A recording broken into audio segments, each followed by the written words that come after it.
loves the idea of balance, eating what you want while still looking lean. And although I promote that on social media, there's a lot of things I do behind the scene that I don't show as much on social media. The reason why a lot of these slim and lean people are fake on social media is because when we are real, we get hated for it. But I've been on social media long enough to know it doesn't even matter at this point. I'd rather tell you the truth than lie. If you really want to be slim and defined, it's not going to look the way Instagram makes it seem. Once you start to admit that these 5 points are the reality of you getting your leanest, that is when you will get your leanest. Point number 1 is that the leaner you want to get, the leaner your meals need to be. And this is generally the hardest pill to swallow.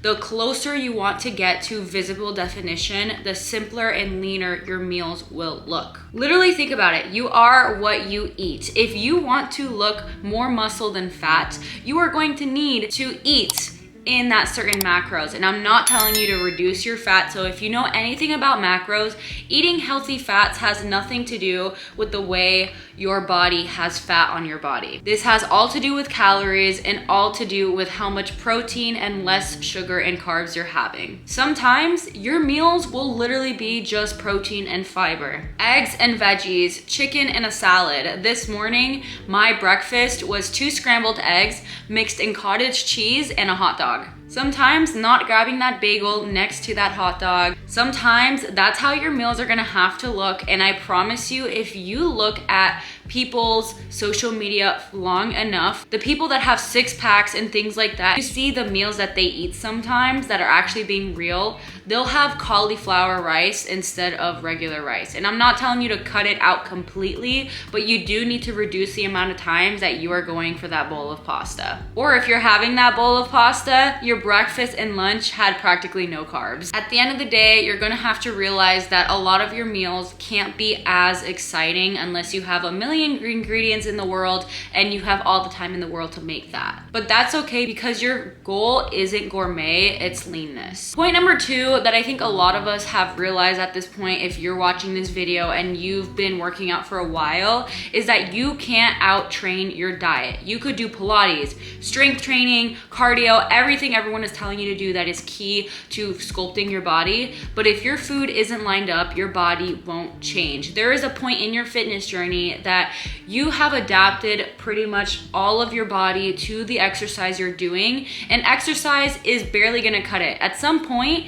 exercise won't be even 20% of your results anymore. It'll be maybe 10 to 5%, because at the end of the day, you have to keep fixing your diet. I promise you, there are things you know for a fact you could be fixing in your diet. Those weekends that you are drinking where you could have maybe had a few less drinks, or you could have not asked for the cocktails and gotten shots instead, yep, that's what you would have to do to get leaner. Exercising is what builds muscle, and if at some point you're not increasing your exercise anymore, you'll stop building more muscle. You'll kind of just maintain the muscle that you have right now, but leanness comes from your diet on top of that. So if you've been exercising, you have the muscle, you haven't gotten leaner or lost enough fat, it's very likely that your diet hasn't reached its maximum potential sometimes. Most people are still stuck because they train hard. Yes, they do, but they still eat like they are maintaining, not cutting fat. At the end of the day, it's not gonna be easy. It's never going to be easy to shed fat. You are doing something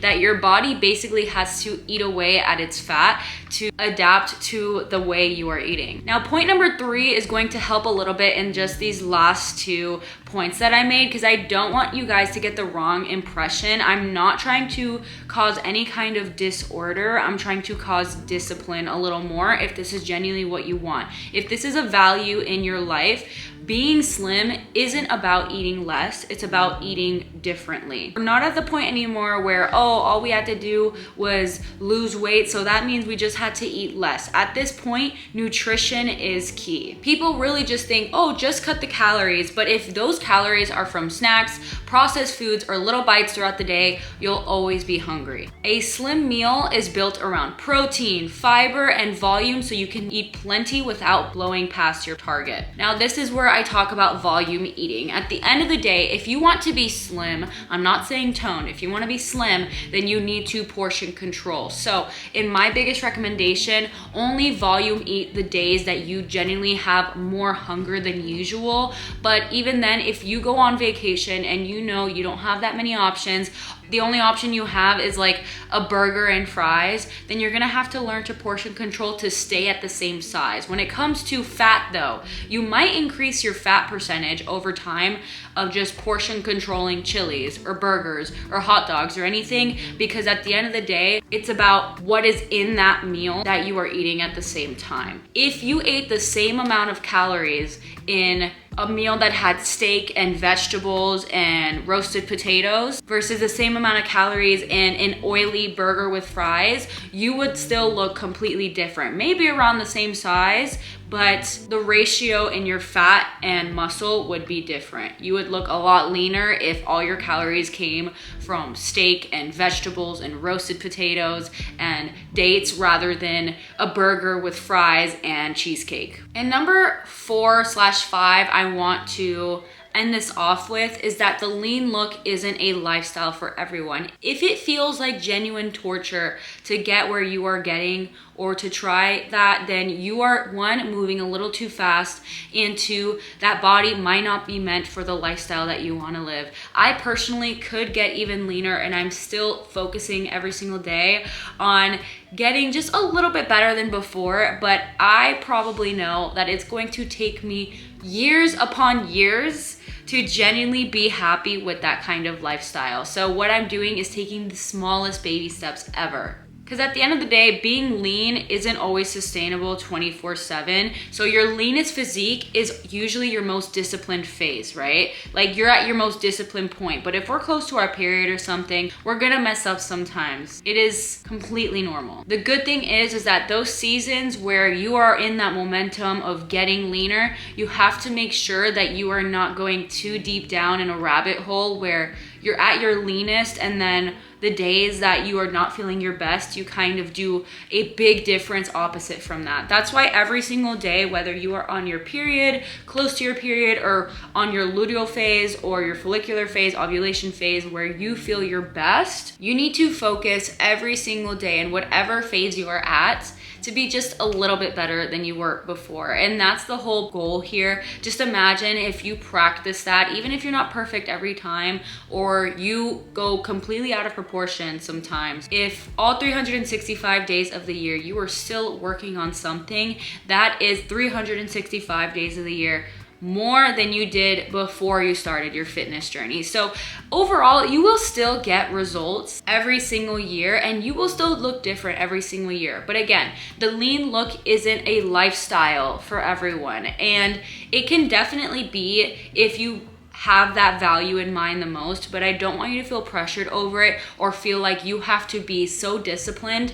that you are feeling tortured. It should never feel like torture, and if it is, you are going a little bit too far. So overall, no, you don't get slim by eating like a foodie, doing random workouts and hoping it just balances out. You have to get slim by dialing in your meals and keeping it simple and being consistent. And the truth is, the more defined you want to look, the more defined your habits need to be, and sometimes that means straight up protein and fiber on repeat. Honestly, if you are planning on doing something like that, just make sure that you save those special occasions where you know you're gonna eat out, you know you're gonna be drinking, all of that. Save it for that, and then the days, these boring days where you're just at work, make sure that those are your priority days to keep yourself on track. Now, I know this is a super controversial one and probably gonna get some hate for this, but at the end of the day, this is the truth, and this is either going to be motivating, discouraging, whatever way you take it. At the end of the day, this is what it takes to be that lean. It should really just show you that the people who are extremely lean, how almost unsustainable or how damaging that can be for other people,